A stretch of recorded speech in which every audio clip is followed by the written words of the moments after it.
What? 7K dreamer please.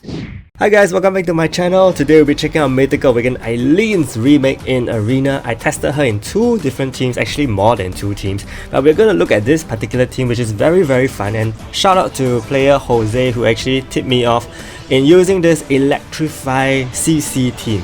So how does this team work? It actually uses Regenerate's passive, which reduces enemies' Electrify resist rate by 25%. And then over here you also see that I have 4 universal heroes, so this actually triggers Eileene's passive, which reduces status effect resist overall by 25% as well. So the enemies are going to have a drop of 45% or 50% in their Electrify resistance. Okay. And also for my units, they have increased cast rate in Electrify as well. Yeonhee here is using Blind. So this is not just an Electrify team, but also relies on Blind, which is from Fenrir, from Milia. Milia reduces 25% Blind resist, I believe. And then my Yeonhee is able to cast Blind very well. And not only that, Freya's Awaken skill can also cast Blind. So I think there are 2 strong CCs right here going on. One semi-immobilizes and one totally immobilizes. Okay, and a while ago my Eileene actually used her bottom skill, that is the one that deals 500% to 2 enemies with the highest physical or magic attack, ignores defense and has an 80% chance to electrify.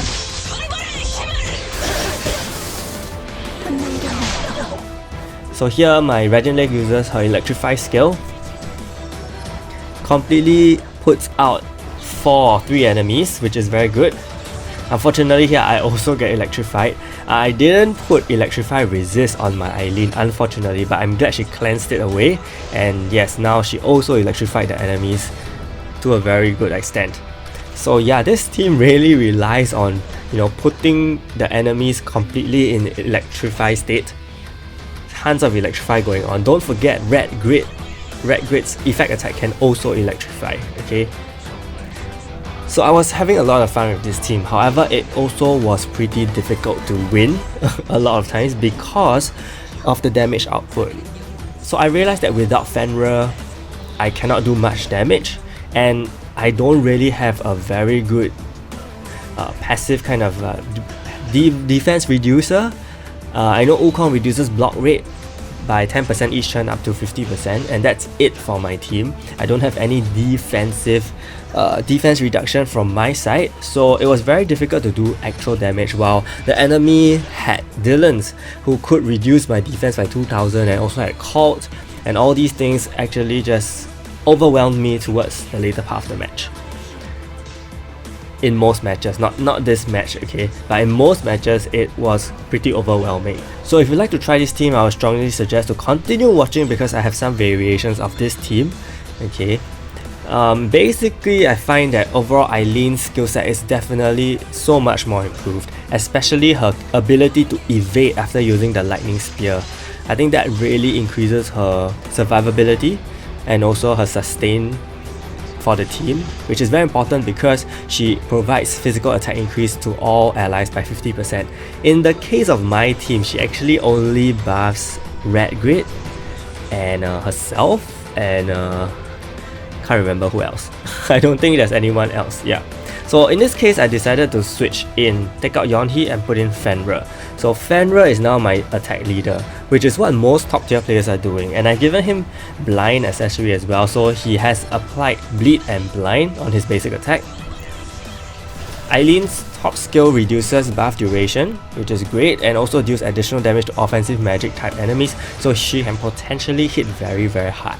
And that's why with Fenrir now I managed to give my entire team more crit weapons so that they can balance out the crit and lethal percentages on their side, and Regenerates just also shut down 4 units on their side, which is the whole point of this team, to rely on Electrify to shut down enemies.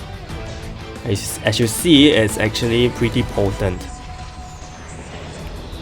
Of course my Fenrir, I really want him to do more damage, but he's a counter hero here.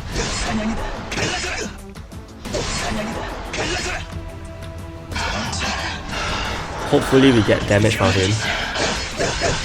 It's still pretty decent for a speed hero, okay, still pretty decent. Thankfully he killed off the Fenrir on the other side, and my Eileene's Awaken skill is ready, hopefully she can use it as well. And then we'll look at the Electrify again. So this time she is going all out. Again, she electrifies for the same 4 enemies at the top. Yeah, so it's pretty efficient in terms of landing the Electrify. I don't think you need to worry too much about it. And with that, let's talk about her equipment as well. For my Eileene, I given her double crit, okay, because I have Fenrir. If you don't have Fenrir, then it's better to give her crit and lethal to balance things out. For her armor, I given her double block. And for her accessory, I've given her Willful Ring with Celestial Purification, as well as the ability to reduce 4 to 5 man AoE damage. So she actually has more bulk for herself. For her jewels, she survives on 1 HP, increased her awakening gauge, charge speed, and also has increased block rate. So her total block rate is about 93% if I'm not wrong. And for her traits, I've given her Electrify Resist, Bleed Resist, and Silence Resist. Okay, these are also to help her use her skills, prolong her a little bit more, because Bleed is actually very potent, especially if Fenrir continuously counters you. So it's very bad. Unfortunately, here we face the Judas again. Judas is just always annoying. Okay, so back to a fighter's soul, definitely go with a more defensive oriented build. So this will suit her better because she's after all a support hero more than a DPS. But you did see in the intro that she dealt 1 million damage, which is pretty unbelievable from Eileene. Yeah, so continuing with the same Electrify team, I want to give it another go. Again, it wasn't the best. Okay, the results from this weren't the best, even though it was very fun to see the enemies get electrified continuously. However, because, you know, there are many times when I feel that my team didn't have enough raw power, raw damage power, and didn't have enough defense to live through all the enemies' attacks. Yeah, so that was the only problem I have. And hopefully, you know, if we do get a balance, a remake, hopefully they can buff this aspect of the magic team or the universal team, because right now I think the offensive team is just full on too strong, just too strong.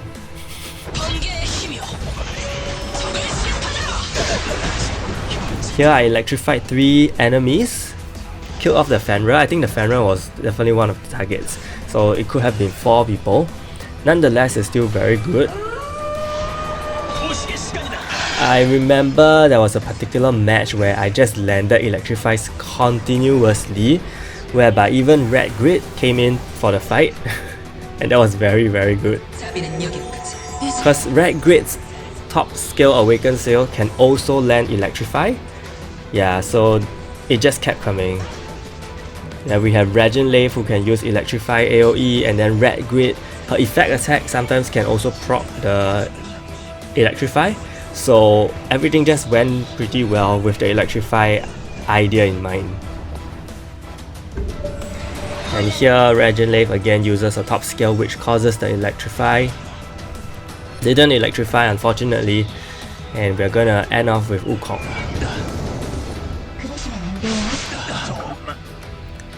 Okay, so it was very difficult for me, and I decided that okay, why not use Colt instead, because Colt can also electrify, and Colt has electrify on her effect attack, so all I need is to give her double speed and increase rates of effect attack, and hopefully she can do her job better than Fenrir, because I realized that Fenrir's damage output just dropped severely with speed build.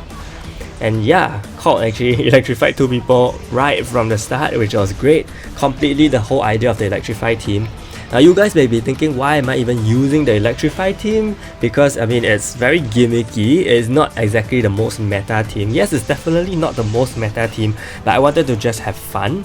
I think it's a great way to showcase Eileene for her capabilities, because if you were to just use her in a normal offensive team, you will just use her for the support, for her passive, and just for physical attack increase, right? She's not going to be used for status effect resist rate down unless you use her in a primarily universal setup, which I will still try, okay, later on in the later part of this video. But beyond that, you really are using her for physical attack increase, and of course Red Grid actually does that job better if you are using a 4-man offensive team, so you won't be able to use the capability of Eileene at all. Okay, so the best way to show Eileene is really to use her in a universal team. in this case, and I wanted to go with a more Electrify concept, and yeah, Colt did it again. So the Electrify here just kept coming and it was great to see. Completely kind of put the whole enemy team in purple state. Now if only Red Grid is able to get her Awaken skill soon, then we have more drama. But I'm pretty excited to see all the Electrify coming through, because yeah, it's the whole point of the team, and this true is very unfortunate. She used her Awaken skill and then touched my Red Grid again. Okay, seems like my Eileene is down and my Red Grid is ready to use her Awaken skill. And she electrifies, oh she didn't, she killed the Fenrir. So here another round of Electrify happens. Complete shutdown of the enemy team. This is very thanks to Regent Lave also, because she reduces the Electrify resist by 20 to 25%. Yeah, so that's a huge deal actually. Electrify the Wukong, Red Grid, counter, random counter. Yeah, so it's very fun. It is really very fun. So just to briefly talk about Eileene in a 5v5 context, I think in a 5v5 context it's very difficult for you to use her, honestly, because you will probably not use her. You may use her for her physical attack increase in an offensive team, but beyond that I think it's difficult because of her requirement for 4 universal heroes, and I don't think a 4 universal hero team will stand a good chance in 5v5. And I decided here at this point that I'm gonna just use the meta team that people are supposedly using and just give it a try, because honestly I was losing a lot, okay, in using the Electrify team. It was fun, but also at the same time very frustrating, because I just couldn't do enough back to the enemy even though I immobilized their team a lot. So I decided, okay, I'm gonna give this a try, and honestly it made such a big difference. Not gonna lie, I changed back to this team and I had like 10 wins straight in a row. I think the good thing about the offensive team, or rather the strength, lies in that, as I mentioned in previous videos, they have a very good buffer, which is Fenrir. They have immunities provided, they have debuff cleanse from Colt. Not only that, but I think Dylan's is the one that is a very important character in the team. He reduces defense of enemies. You saw my Fenrir did like 600,000. That never ever happened, okay, in the previous setup. But that's also primarily because, okay, just take a look at my Wukong now. 1.5 million damage. Why? Okay, why? Because Dylan's reduces enemy defense by 2,000 points. If you were to look at your defense of your heroes, I think they will probably be about 4 to 5,000. So Dylan's kind of effectively halves the defense, and on top of that you have other passives going on, like Colt reducing defense again by even more, by percentage base. So yeah, I think it's pretty crazy for the offensive team right now. And over here I do have status effect resist rate down by 25% from Eileene still, because I'm using a 4-man universal setup still. I'm not using a full-on offensive team. Okay, so I'm still trying my best to really showcase her capabilities for herself. Her Electrify still lands pretty well. I'm not sure if this is because the enemy does not have resistances on those 4 specifically, or you know, Eileene's passive of reducing status effect resist really comes through here, and she lands the Electrify really well. So that was pretty fortunate. Will this team actually continue to do well? I'm not so sure, but I think it has the potential to, because as long as you have Dylan's, I think you can do a lot of damage. Sometimes I see even my Judas doing a lot of damage, which is very surprising, because my Judas is not exactly meant to do damage, especially large amounts of damage, to the levels of about 400,000. Yeah, my Wukong is very well built at this point, so yes, I completely see the damage coming through. But that said, Wukong himself is a very good DPS in terms of damage output. Yeah, but Judas sometimes just surprises me in this build. And not only that, I think you need to take into consideration that Fear also affects. Fear actually causes crit and lethal attacks to land guaranteed. So if you land Fear, oh yeah, that's the Eileene, the 1 million damage Eileene. I was honestly shocked. Didn't expect that kind of damage from her. And I think she kills off my whole team here. Yeah. Yeah, but as I was saying, if you land a Fear first and then you have your allies actually deal damage after that, they are most probably gonna hit very high because of crit and lethal increase. Okay, so that's all for this video for Eileene. Do let me know what you think of her, and if you did enjoy this video, do give it a like and subscribe to my channel. Thank you so much and see you.